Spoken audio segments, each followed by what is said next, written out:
Right, so our last time we studied surface area, volume in chapter 12. Okay, we're done with that. We're going to switch gears and do something totally different. Okay, to start the lesson, I want to just try to find the area of that square in red. Okay, what's the formula for the area of a square? Just make sure we remember that. Luke? Length times width. And what's special about length and width in a square? Yeah, they're the same. So you could look at it as side squared, or length times width. That's fine as well. Anyone think they could tell me the length of one of the sides of the red square? B times A? B plus A. Yeah. Okay. I've labeled each part here, kind of each side is separated into two parts. A longer part called B and a shorter part called A. All the A's are the same length. All the B's are also the same length. Right? So that's the length of one side of the red square.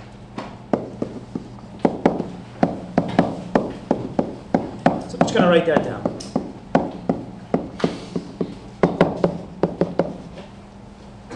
Now, using our formula to find the area of this red square, you take the length times the width, okay, just like Luke said. So it's A plus B times another A plus B.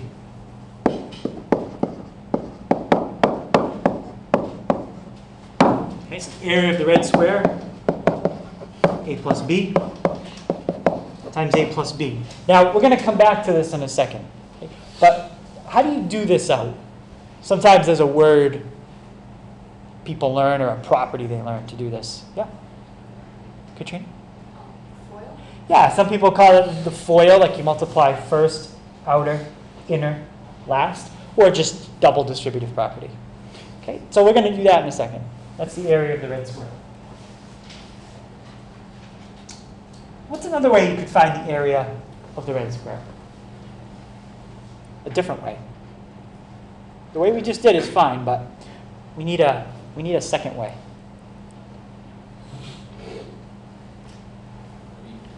B squared or B2B plus AB.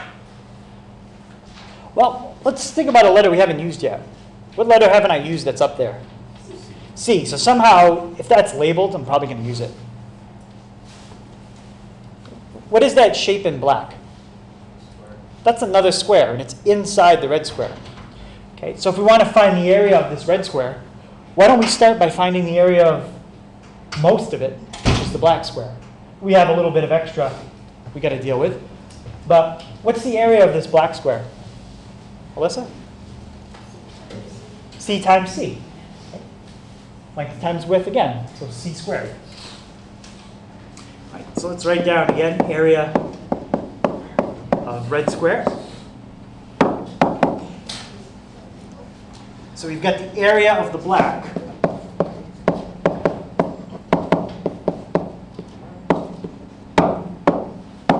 Which is C times C, or C squared. But is the area of the black square, does that cover the entire red square? No, what's left out? Yeah, there's 4 triangles that are left out. This one, that one, and that one. What do you notice about all 4 of these triangles that I just shaded in green?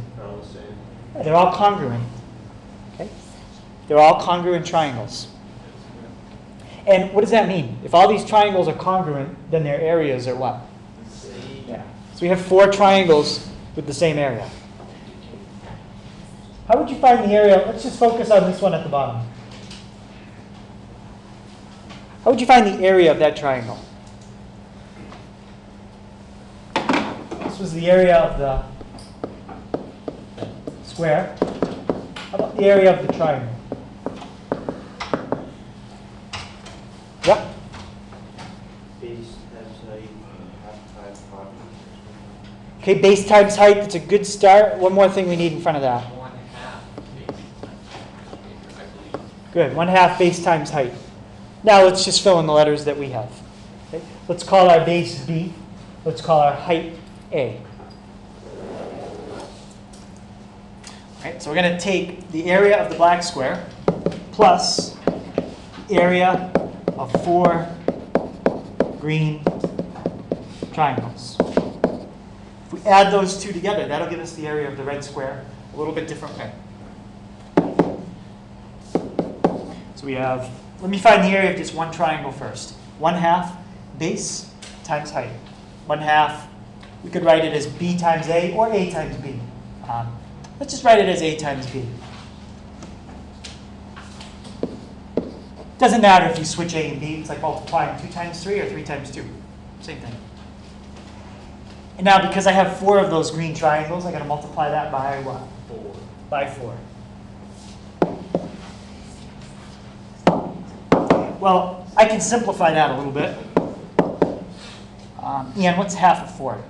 2. 2. Okay, so here's a formula for the area of that red triangle. Okay. Here's another formula for the area of that red triangle. Okay. If what I just put in those boxes, if they're both the area of the red triangle, then what does that mean about the top box and the bottom box? They're congruent. What's another word we could use? They're the same. They're equal. Okay. Okay. Congruent. Generally, we use that when we talk about a shape. Equal we use when we talk about numbers and variables, things like that. Okay. Any questions why what's in this box and this box are really equal to each other? They're both formulas for the area of the red square. It's just 2 different ways of doing it. Okay, let's set those 2 formulas equal and see what happens. So I've got one way to find the area of the red square. And here's another way. Okay, let's use FOIL or distributive and do this out. Okay, Jacob, what's A times A? A squared. Good. A squared. Okay, Tanner, we have A times B and A times B. So how many A times B's do we have? We have 2 of them. And lastly, James, B times B? B squared. B squared. Okay, the right-hand side, keep it the same. What can I subtract from both sides? Yeah? Yeah, I can subtract the 2AB. Anytime you have the same thing on both sides of an equation, it cancels out.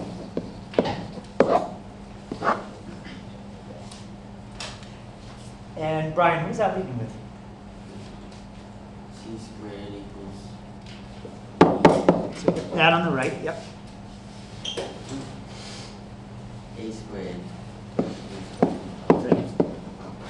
So we have A squared plus B squared equals C squared. Okay, what is that? Yeah, that's the Pythagorean theorem. So what we just did is a proof of the Pythagorean theorem using a diagram. Okay, Pythagorean theorem is one of those proofs that's basic enough. You can go online. You can look up about 50 different ways to prove it. This is one. Okay. I like to do it with areas of squares and triangles. Most people find that one. It's pretty simple. Okay. So that's how you prove the Pythagorean theorem. How many people have ever seen that proof before? One person seen that? Anyone else? Has anyone ever seen this proved other ways? Yeah. Okay, so that's your formula, Pythagorean theorem. Right. So that's where we'll start our lesson. Okay.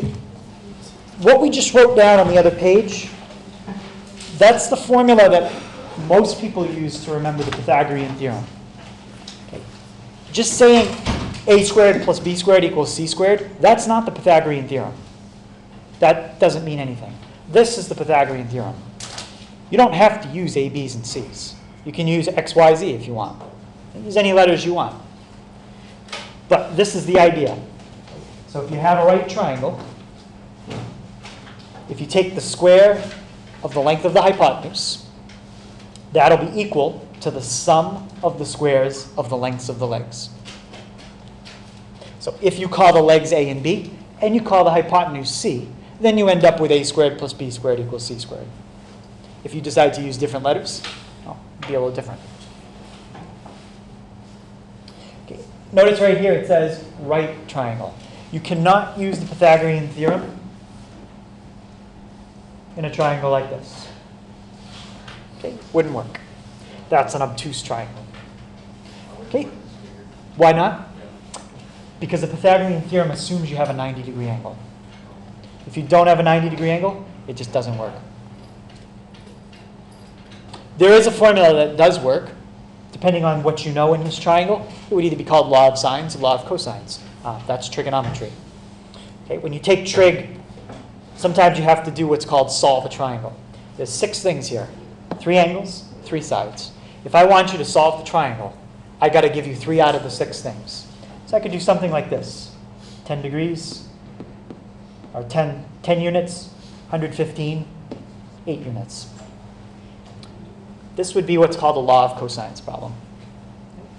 If I just change one thing, okay, say I take that away, and instead I give you this.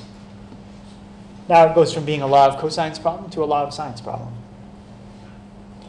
And I could find every other length and every other angle in this picture. I bet most of you guys could find this angle pretty easy. If you know what all the angles add up to, that part's easy. Okay. Even the other 2 sides, once you know the formula to do it, it's pretty easy. Just can't use the Pythagorean theorem. Is there various ways to do it? Yep, there's 2 ways to do it, either law of sines or law of cosines. No, I mean for the legs. Is there many solutions since it only gives one legs? In this problem, nope, there's only one solution. Okay, there are types of problems that can have 0, 1, or 2 solutions. This is not one of them. And you're not going to have to do this in our class. Okay, so you guys are going to focus on problems like this. Okay, right triangle. Anytime you got a triangle that's a right triangle, they're going to mark it with that symbol. And if I call the legs A and B, the hypotenuse C, there's your Pythagorean theorem. Okay, don't always get stuck, though, trying to see A, B, and C. Okay, because I may say you have 3 cities on a map. All right? 2 of the cities are perpendicular if you draw in the lines on the map. And I may ask to find the distance between 2 of the other cities. Well, the cities might not begin with A, B, C. Okay, so you might have to use different letters. Okay, any questions on that formula? What's the squares? What's the what? Squares. I'm not sure what you mean what they are. They're Well, exponents? The square of the length is equal to the sum of the squares. I don't know what the squares are. This is the square. This is the square of the hypotenuse. Oh, okay. So when you square, yeah, it's a square. I mean, I could have said the hypotenuse raised to the 2nd power is equal to the sum of the length of the legs raised to the 2nd power. I thought it was like a physical thing. No. Like if this was a 3, I could say the cube instead of the square. Yeah. We already proved the Pythagorean theorem. This diagram, I think, is actually, this is a little different than the one that we just did. I'm not going to go through the proof a second time. But you can do the proof with this. It's a slightly different way, but you end up getting the same result. Okay. So don't worry about proving it a second time. Okay, Pythagorean triple. This is definitely important for your final. Did you know what a Pythagorean triple is? Yeah? It's a special right triangle, like 3, 4, and 5. Yeah, 3, 4, 5, that's an example of one. 5, 12, 13 is another example. If you double for the same. Anyone tell me what do those 2 have in common? The sides are like 3, 4, 5, 5, 12, 13. Yeah? The legs equal more than the hypotenuse. That's true in any triangle. If you add up 2 of the sides, it'll always be bigger than the 3rd. Is that what you were saying? Yeah. Yeah. In any triangle, in fact, that's the definition how you find if you have a triangle. Okay. take two of the sides, add them up. If they're not bigger than the third, you don't have a triangle. So like 1, 1, 10. You could not make a triangle out of sides 1, 1, and 10. It's impossible, because 1 plus 1 is not bigger than 10. Okay, but being a Pythagorean triple does have something to do with the sides, specifically the kinds of numbers. Anyone know? Yeah? They're just multiplied, like you just double each, or No, it doesn't have anything to do with doubling. All the numbers are integers. All the numbers are integers. So if you have a Pythagorean triple, you'd have no decimals, no fractions in the sides. And that'll happen if you do a 3, a 4, and a 5. 3 squared plus 4 squared will equal 5 squared. Now you can't just pick any three numbers and have that work. Like 5 squared plus 6 squared will not equal 7 squared. Not even close. Okay, so you could try it, but it doesn't work. Okay, and if we, let's take a look.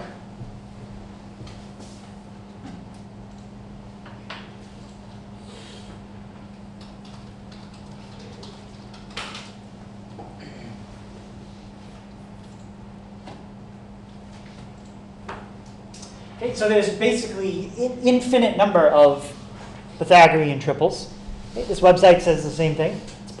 3 positive integers, such that a squared plus b squared equals c squared. Now, if 3, 4, 5 is a Pythagorean triple, you could multiply all these by 10 and say 30, 40, 50. That's the same Pythagorean triple. That doesn't count as a new one. You could also double these and say 6, 8, 10.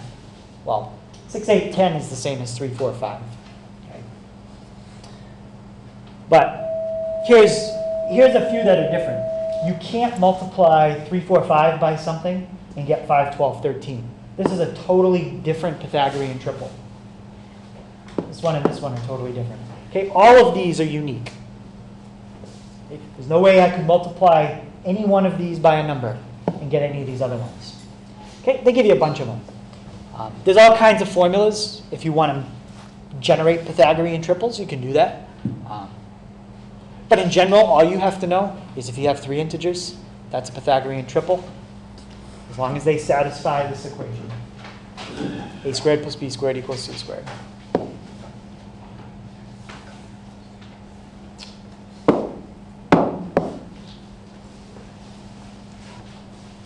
Okay, so there's the 3, 4, 5. Most people remember that one. Some people remember 5, 12, 13. Most people don't remember any of these other ones. Okay, so down here they explain how you can generate Pythagorean triples. Here's some formulas. Basically, all you have to do is pick any 2 numbers. Okay? As long as you pick one number bigger than the other, and they have to be integers. If you fill them into this formula, you can generate Pythagorean triples. It's actually not that hard. A is the difference of the squares, C is the sum of the squares, and B is twice the product of the 2 numbers you pick. Okay? So think of any 2 integers in your head, fill them into that formula, and you'll make a triangle that's a Pythagorean triple. Okay? And they get into all kinds of ways to visualize 3-dimensionally Pythagorean triples. Okay? It's getting a little more advanced than what we're going to get into, but that is kind of handy to know. So Pythagorean triples. Okay, so this is a very basic kind of problem in trig. You have 2 sides of a triangle, find the 3rd side, and it's a right triangle. Okay, anytime you've got a right triangle and you know 2 sides, just use your Pythagorean theorem. Okay, that'll find the 3rd side.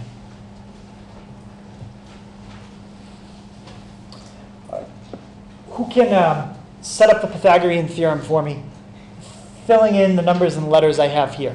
Notice I'm not using A, B, or C. I decided to use X. And a couple numbers. Yep? 5 squared plus 12 squared equals x squared. Good. 1 leg squared plus the other leg squared equals the hypotenuse squared. Denver, what's 5 squared? 25. 25. And Selena, 12 squared? Yep, 144. Okay, add those up. We get 169 equals x squared. Ariel, how do I get rid of this 2 and get x by itself? Yep, take the square root. Okay. And does anybody know what the square root of 169 is? Connor? 13. In fact, this is a Pythagorean triple. I told you, 5, 12, 13. So the question was, we found x. Tell if the side lengths form a Pythagorean triple. Yes, they do. 5, 12, 13. Now, if you change 5 to a 6, you still have a triangle, but it won't be a Pythagorean triple. When you take the square root, you're going to get a decimal. Okay, Pythagorean triples are kind of the exception. They don't come up a lot. Most of the time, you get decimals. Okay, let's try this one. Olivia, can you fill in these numbers for into the Pythagorean theorem for me? 7 squared plus 12 Yep. equals x squared. Equals x squared. Okay, so let's do that out. 7 squared is 49.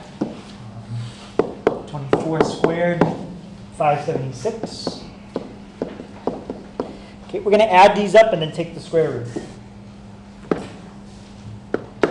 So we need the square root of 625. Let's try it. We get 25.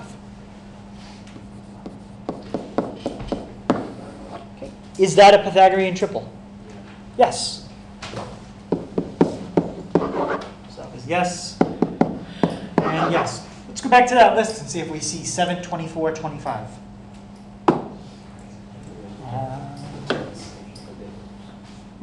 Right there, 7, 24, 25. That's a Pythagorean triple. Okay, here's a kind of a tricky question. Does anyone see what you'd use for m and n to generate 7, 24, 25?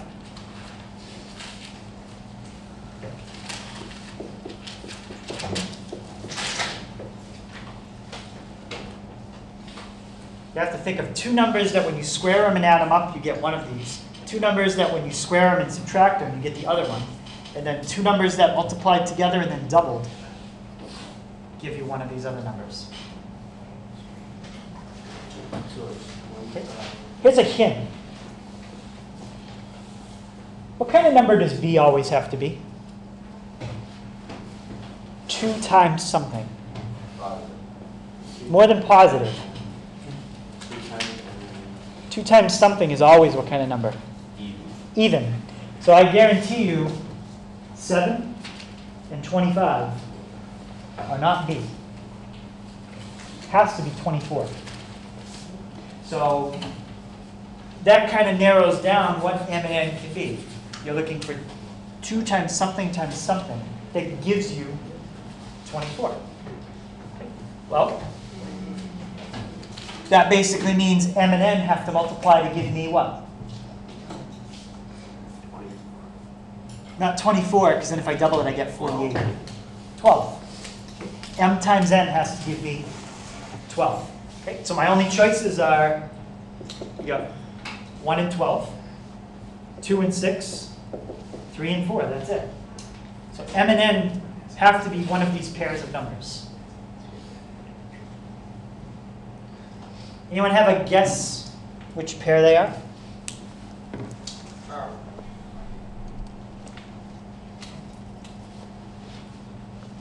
Denver, you get a guess?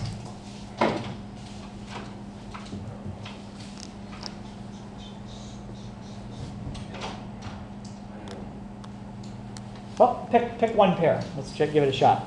6 and 4. 6. 6 and 4. 6 and 2? 6 and 2. Yeah. I thought it was like, I thought 12, 6, 1. Nope, those are all your products for 12. 1 times 12, 2 times 6, 3 times 4. Let's try 6 and 4. What's 6 squared? 6 and 2. Yeah, 6 and 2. You messed me up. 6 squared is 36. 2 squared is 4. I just plug them into this one. Does 36 minus 4 give me any of the numbers I have here? No. Let's try Pythagorean triple. And remember, m is always bigger than n. So these are my m's, these are my n choices. Let's try 3 and 4. Let's try 4. Let's try 4 squared. What's 4 squared? 16. Let's try 3 squared. What's 16 take away 9? 7. What are we trying to figure out here? C? What's 3 times 4 is 12. 12 times 2? So that means C is 24. Let's try 4 squared. What's that? Well, we just did it. 3 squared. What's 16 plus 9? 25. So, in this case, if you wanted to generate the Pythagorean triple we just did, 7, 24, 25, you can do it. Just let m equal 4, let n equal 3. Plug them into the formulas they give you on this page, and you'll get that Pythagorean triple. Okay? And you can pick any numbers you want for m and n. Okay? You could let m equal 8 and let n equal 5, and you'll get a Pythagorean triple. In fact, you'll probably get one of the triples in this list, or maybe in this list up above. Okay? But that's how you generate the Pythagorean triple we just had. M is, what did I just say? M is 4, n is 3. Where did the 12? The 12? Like, where did you get all this? Oh, well, I looked at the Pythagorean triple I had. I noticed I had 2 odds and an even. Okay? Anytime you multiply 2 times something, it's going to be an even number. There's no way 2 times something could ever be 25. That's impossible. Okay? 2 times something could never be 7. Not with integers. It's impossible. So I said, well, the only even number I have is 24. So m times n must be 12. And then when I double it, that would give me 24. What if they're all even? Well, that'd be a good question. Look at the list. Do you ever see any where they're all even? In fact, do you ever see any where you have more than one even number? So it's always one even number. Well, we didn't prove that, but it sure looks that way. 20, 12, 40. Okay, it looks like you only have one even number. And let's see, could you ever have any without an even? I don't think you could. That's impossible. You've got to have an even. And notice, is the even number ever the hypotenuse? No. Okay, so we're getting into questions that are, this is kind of getting into what's called number theory. You know, could you have an even number that's the hypotenuse? We could prove yes or no.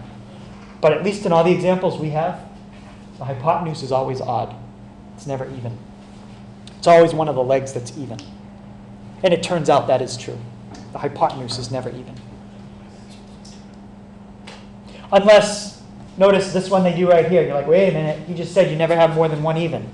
Well, 6, 8, 10 is not primitive Pythagorean triple. You took 3, 4, 5 and doubled everything. That's a repeat. So we're talking about primitive Pythagorean triples.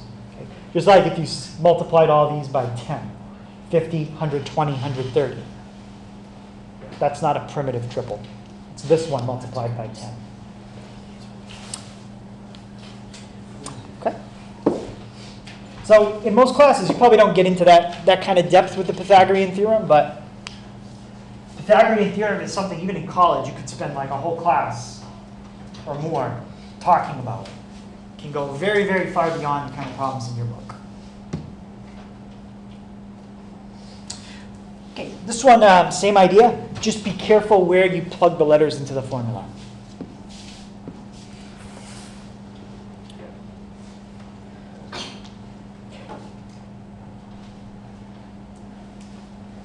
First of all, how come I can look at this right away and say it's not a Pythagorean triple?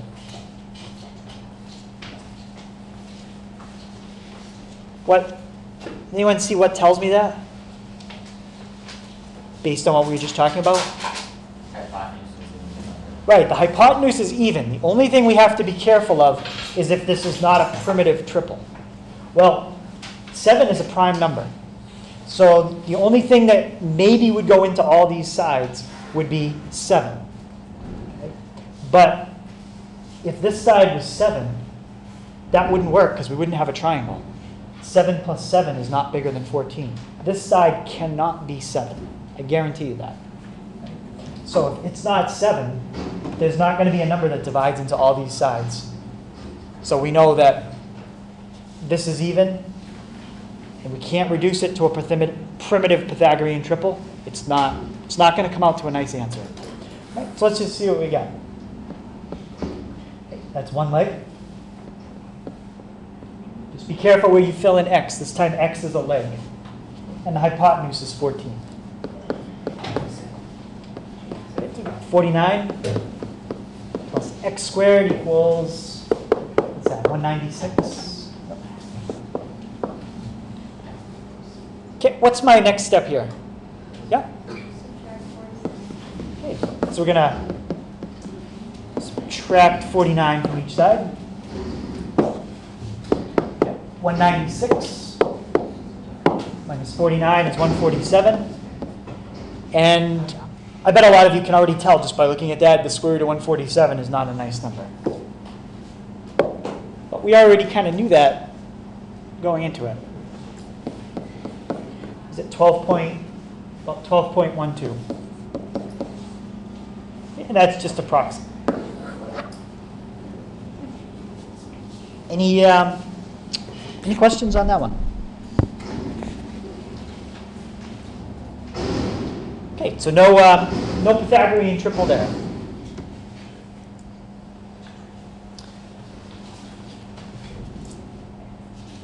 All right, this one says find the area of the triangle. Okay, find the area of the triangle. Okay, these m's just stand for meters. 7 meters, 10 meters, 7 meters.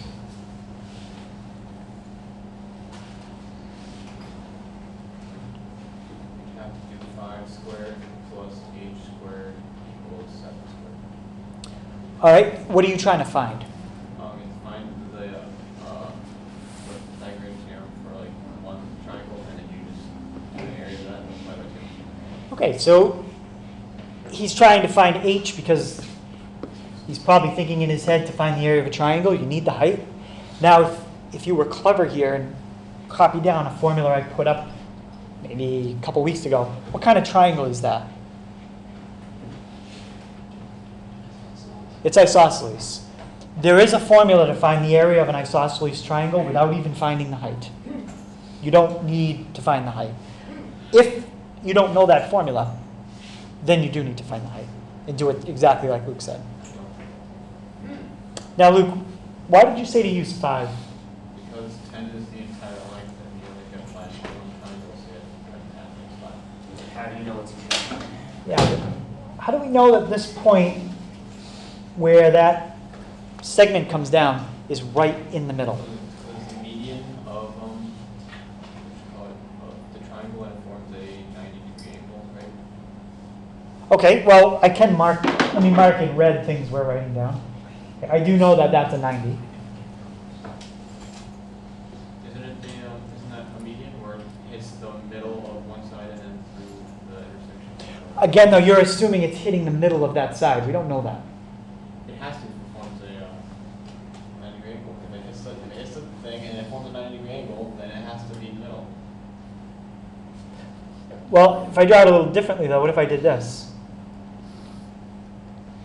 That's not a 90-degree angle. Okay, that's not a 90, but what makes this 5? Like, why is this 5 and why is this 5? We can't just say because it makes a 90, it has to be 5 and 5. You're confusing Mr. Hager. I'll take this. It has to be a 9. It has to be a 5 because if it hits the intersection of one side, it comes down, makes a 90-degree angle. That is a median, so it has to be in the middle. Well, okay, but we can't say it has to be in geometry. We've got to have a better reason than it has to be. It might be. We've done this many, many, many, many times. Beginning of the year. How can we prove that it hits right in the middle? What do we know? What else do we know here? We can't just say because it has to be. Isosceles triangle. There you go. Okay. It's got 2 equal sides. Yep. What else do we know? One more thing. H. What about h? It's height. Yep. What else? It looks the lowercase h. It is a lowercase h. What do we know about that height, though? Something important. It's less than 7. No. Well, we'll figure out numerically what it is in a minute. But what is it, Katrina? She knows. It's like congruent. It's in both triangles. This is the height. This is the HL theorem. I don't understand why you couldn't just say, since it makes a 90-degree angle and goes through an intersection of the triangle, it has to be equivalent. What's that, the Luke theorem? That's what it does. It is what it does. But this is why we can say that. Okay? So I pointed. if you've got a hypotenuse matching a hypotenuse, and you've got a leg matching a leg, the hypotenuse leg theorem says the two triangles are congruent. So then this segment would have to be 5 and 5. Okay? Sometimes you might be given a diagram and it looks very obvious why something's true, but try to make sure you can remember why it is true. Okay? So I knew what you meant. You're on the right track. Oh. All right, so now, Luke, go ahead and tell me how you find the area of one of those triangles. So you have to find the height first, so I mean, Okay, yeah, so we'll come back to the area. Let's find the height first. so you do 5 squared equals h squared, plus h squared equals 7 squared. Good. Okay. 5 squared plus h squared equals 7 squared. Okay, so we get 25 plus h squared equals 49. Okay, bring the 25 to the other side by subtracting it. What's 49 minus 25? It'd be 24. 24. And last step, take the square root of 24. Which, just to practice leaving things as an exact answer, you can write this as the square root of 4 times the square root of 6. Because 4 times 6 is 24. And what's the square root of 4? 2. Okay. That's how you reduce the square root of 24. Probably did that in Algebra 1. Okay. So that's the height, 2 square root 6. Now we can find the area. Area is 1/2 base times height. 1/2. Ian, what's my base? 10. Okay, you can do it the way Luke said. Just find the area of 1 and double it. Or just say your base is 10 and your height is what we just found. Doing it this way, you don't need to double it because you use the whole base. 1/2 of 10 is 5. Okay, 5 times 2 is 10. And that's the exact area of the triangle. If they want a decimal for that, just take the square root of 6, multiply by 10. It's about 24.49 square meters. Okay. Or, as I said earlier, if you know the formula for the area of an isosceles triangle, you can avoid all of what we just did. But it's not a formula most people know off the top of their head. Okay. Any questions on that?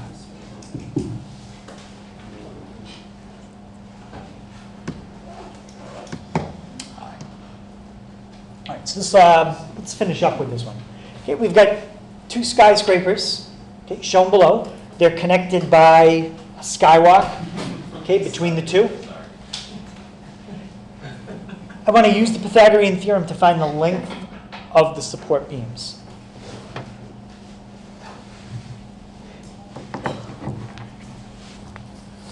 Okay, so I'll give you a second to copy that.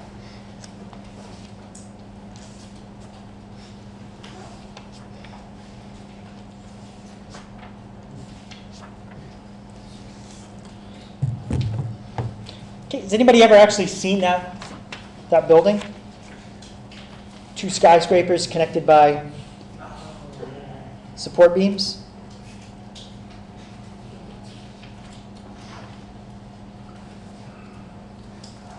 Okay, let me see if I can show you that.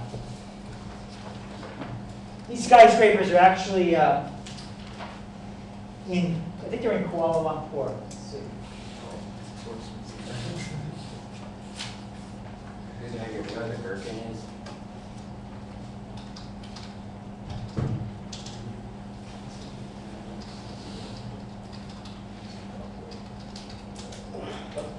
Skyscrapers. Not skyscrapers. That's a good one.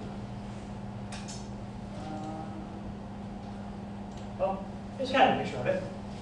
So those are the two skyscrapers that we're looking at in the problem.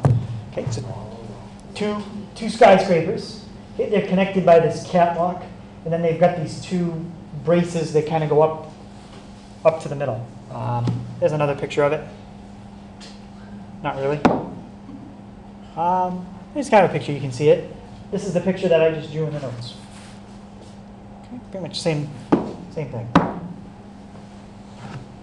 Okay, so all they want us to do is use the Pythagorean theorem to find the length of each support beam. Well, based on the information we're given, we could prove these two triangles are congruent. So the support beams are the same length. Okay? This side is 23.6, that's 23.6. That's 47.57, 47.57. So by side, angle, side, these two triangles are congruent. Side, angle, side. Right, so how would I find, how would I get x? Simple. Use that theorem. Yep, use the theorem. Denver, how would I plug into it? X squared equals, do it backwards. I'll do the other way. Yep, that's fine. X squared equals 42, is that 47.5? 47.57. Squared. 23.26. And what are you going to do with the 23.26 squared? Add. Good. So you know it's a word problem. It's actually not that hard. Just do that out, and we'll have our answer. Squared, so it's 2,262.9 plus 23.26. I'm going to square it. Close my parenthesis, and now I'll hit equals. It'll add them up. And then my last step, take the square root. Okay, so the length of the support beam should be about 52.95, and that's what the book has. Is that really the one? You mean in real life? Yeah, I'm assuming they gave us real numbers to work with, so, yep. Can you go to Kuala Lumpur, crack out a measuring tape and Go measure it? yeah. Can we go there and measure? Sure, we can go. You paying? We can use a meter. Yeah, if you look in page 537 in the book, there's a picture of the architect who designed it, and it says these 1,483-foot towers are built in Kuala Lumpur, Malaysia. So if you weren't sure in meters, because some people aren't familiar with the metric as well as feet, the towers are 1,483 feet tall. In fact, in this diagram, we didn't know how tall they were. We just knew the height from where the support attaches to the base of the skywalk. Okay. Any other questions on that? All right. So that's Pythagorean Theorem. All right, so the homework tonight is on 538. 7 to 18 all, 19 to 23 odd, 26 and 28. Okay, you've got just about 15 minutes left. Okay, so please try to get started on that. If you have any questions, let me know. I will come help you.